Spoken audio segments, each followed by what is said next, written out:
नमस्कार, मैं Vivek Kumar from IT computer education Hazaribagh से और मैं आज आप सभी लोगों को इस क्रैश कोर्स की पहली क्लास में सभी लोगों का स्वागत करना चाहता हूँ। और प्लस पॉइंट ये है कि आज हम लोग एक ऐसे दौर में चल रहे हैं जहाँ पे एग्जामिनेशन एक बहुत बड़ी श्रृंखला बन चुकी है हर एक लोगों के लिए, चाहे वो 11th हो, 12th हो, जेपीएससी, यूपीएससी, पीएससी, कोई भी हो, लेकिन examination is a most important.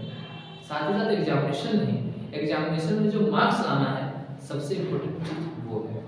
और मैं चाहता हूँ कि एक साल तक आपने जो भी 12th में पढ़ा, आपने कंप्यूटर साइंस पढ़ा, फिजिक्स पढ़ा, इंग्लिश पढ़ा, कुछ भी पढ़ा आपने, बट लेकिन सेटिस्फैक्शन नहीं है अंदर से, कभी संतुष्टि नहीं हो रही, लग रही कि थोड़ा और कुछ जानकारी दे दें या तो वैसे क्वेश्चन पे सिर्फ फोकस करा जाए जो एग्जाम में मैंडेटरी पूछे जाते हैं। तो उन सभी विद्यार्थियों के लिए जिन्हें थोड़ा भी लगता है कि मुझे डाउट है, लगता है कि नहीं मैं कर सकता हूँ या नहीं, उन सभी को हौसला देने के लिए मैं विवेक कुमार आप सभी के लिए क्रैश कोर्स लॉन्च कर दूँ। जहाँ तक हो सकता है पूरी की पूरी कोशिश मेरी रहेगी कि आपको क्रैश कोर्स में उन सभी टॉपिक्स को बिल्कुल ही डीपली और बहुत ही बढ़िया तरीके से मैं आपको बता पाऊँ। और इस सफर में साथ देने के लिए मैं आप सभी लोगों का धन्यवाद ज्ञापन करना चाहता हूँ। और आज हम लोग स्टार्ट कर लेते हैं क्रैश कोर्स। ठीक है, समय बिल्कुल नहीं है हमारे पास क्योंकि क्रैश कोर्स यानी 2 से ढाई महीने तक क्लास चलेगा, जिसमें मैं पूरे 1 साल का कंप्यूटर के विषय में जो मेन टॉपिक्स हैं जिस पे सवाल ज़्यादा पूछे जाते हैं, ज़्यादा निकलते हैं, वो करवाऊंगा। मैं ये दावा नहीं कर रहा हूँ कि मैं सारे के सारे टॉपिक्स ही क्लियर कर दूंगा, लेकिन मैं इतना दावा जरूर कर सकता हूँ कि आपको जो सवाल पूछे जाएंगे उनको जरूर मैं डील करवा दूंगा। साथ ही साथ जो भी MCQs होंगे वो भी अपलोड करता रहूँगा। चलिए फटाफट से देख लेते हैं हम लोग क्रैश कोर्स 12th। ठीक है, क्रैश कोर्स 12th में हम लोग कंप्यूटर साइंस में पढ़ना है। हमारे पास टोटल 5 यूनिट होंगी यहाँ पे। सबसे पहला हम लोग बात कर लेते हैं यूनिट नंबर 1 की। यूनिट नंबर 1 कहने का मतलब क्या हो गया? C++ programming. क्या हो गया भाई? C++ programming. यानी आपने C++ प्रोग्रामिंग को यूनिट नंबर 1 में पढ़ना ही पढ़ना है। ठीक है, आपने 11th में भी पढ़ी होगी, क्योंकि 12th में पढ़ा होगा, लेकिन समझ में नहीं आया हो तो बड़ी दिक्कत वाली बात है। तो हम लोग सबसे पहले इस यूनिट को खत्म करेंगे यहाँ तक। उसके बाद हम लोग यूनिट नंबर 2 की बात कर ले। यूनिट नंबर 2 का नाम है डेटा स्ट्रक्चर। क्या नाम है? Data structure. ये हम डाटा स्ट्रक्चर के बारे में पढ़ेंगे कि किस तरीके से कोई भी डेटा का बनावट होता है, किस तरीके से स्ट्रक्चर्स में एल्गोरिथम्स काम करते हैं, उन सभी चीजों के विषय में हम लोग यहाँ पे पढ़ेंगे। उसके बाद हम लोग बात कर लेते हैं भाई यूनिट नंबर 3 की। इसमें हम लोग पढ़ेंगे डाटाबेस के बारे में और साथ ही साथ SQL के बारे में पढ़ेंगे। हम लोग डेटाबेस क्या होता है, किस तरीके से बड़ी बड़ी कंपनियों के डेटाबेस चलते हैं, उनके बारे में बात करेंगे। पहले के ज़माने में लोग डेटाबेस को कैसे रखते थे वो भी बात करेंगे। फाइल में रखते थे, जिस तरह देखते थे पहले के ज़माने में बैंक वगैरह होते थे, है ना? तो बैंक वगैरह क्या करते थे, अपना डेटाबेस तैयार करके रखते थे भाई कि किसने कितना जमा कराया नहीं कराया, तो वो सारे डेटाबेस थे पहले ज़माने में जो डेटाबेस होते थे।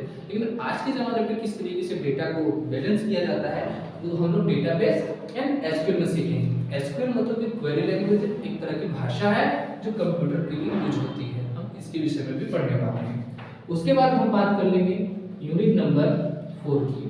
यूनिट नंबर 4 जैसे हम आएंगे, हम यहाँ पढ़ेंगे बूलियन अलजेब्रा।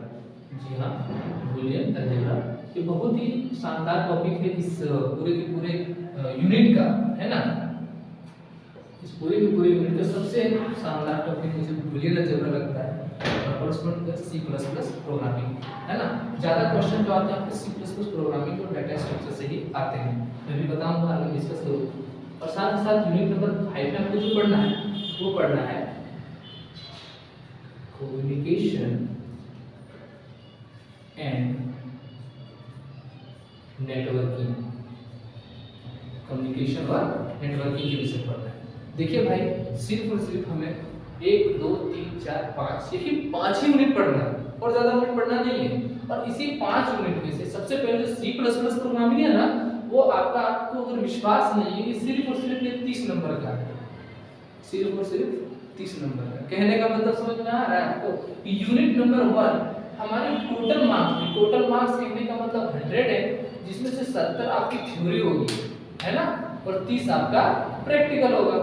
लेकिन आपको 70 आपको जो 70 मार्क्स का जो थ्योरी होगा, ठीक है, और 30 मार्क्स का प्रैक्टिकल होगा।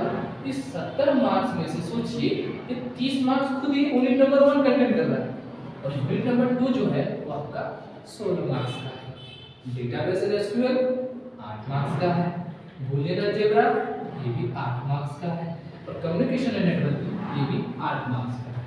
टोटल यदि आप ऐड करें तो टोटल हमारे पास 70 मार्क्स का टोटल ये हमारा कंप्यूटर का पेपर आ जाता है।